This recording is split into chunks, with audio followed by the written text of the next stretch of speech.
उत्तर प्रदेश एक काफी हद तक ये कहा सकता है कि खेतीहर या एग्रेरियन स्टेट है। जी सर। आपको एग्रीकल्चर को बढ़ावा देना है। जी सर। मान लीजिए आपको सीएम साहब ने जी।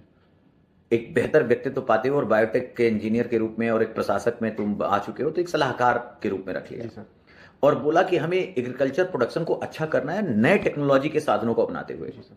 जिससे एग्रीकल्चर को बूस्ट मिले। जी सर। और हमारी इकोनॉमी चूंकि $1 ट्रिलियन इकोनॉमी करनी है, जी सर। तो $1 ट्रिलियन इकोनॉमी में एग्रीकल्चर का महत्व लाना है। और तुम्हारा जैसा एक युवा इंजीनियर जो प्रशासन में आ चुका है, तुम्हें सलाह देनी है कि एग्रीकल्चर सेक्टर में ऐसा ऐसा कीजिए साइंस टेक का इस्तेमाल करके, जी सर। जिससे फायदा होगा। तो सर क्या क्या सर सजेशन दोगे? सर जैसे आज प्रशासन में कृषि को लेकर के सबसे पहले जैविक कृषि और वगैरह सब बढ़ाई जा रही है, ताकि सर जो रासायनिक खादों का प्रयोग है उसके नकारात्मक प्रभावों को कम किया जा सके। तो सबसे पहले सर बायोटेक्नोलॉजी का प्रयोग करते हुए जैविक खाद के रूप में सर बायो रिमीडिएशन टेक्नोलॉजी के माध्यम से जीवाणु और बैक्टीरिया और कवक के माध्यम से जो खाद बनाई जाती है उसका सर प्रयोग करना चाहूँगा। जो कि रासायनिक खाद के सर हरित क्रांति के दौरान जो प्रयोग हुआ था उसके नकारात्मक प्रभाव आज देखने को मिल रहे हैं। तो सबसे पहले तो सर ये जो रासायनिक खाद है उसको सर रिप्लेस करेगा जैविक खाद। और दूसरा सर कई मामलों में खाद्य पदार्थों में सर की जीएम क्रॉप सर कई मामलों में प्रयोग हो सकता है।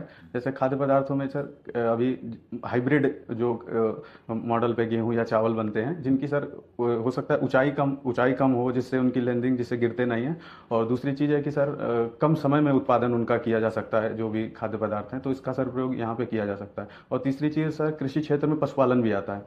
तो पशुपालन के क्षेत्र में जो क्रॉस ब्रीडिंग है उसके माध्यम से नस्ल का सुधार किया जा सकता है, जिससे पशुपालन दुग्ध उत्पादन को बढ़ाया जा सकता है। तो सर इसको मिश्रित कृषि में भी सर फायदा मिल सकता है।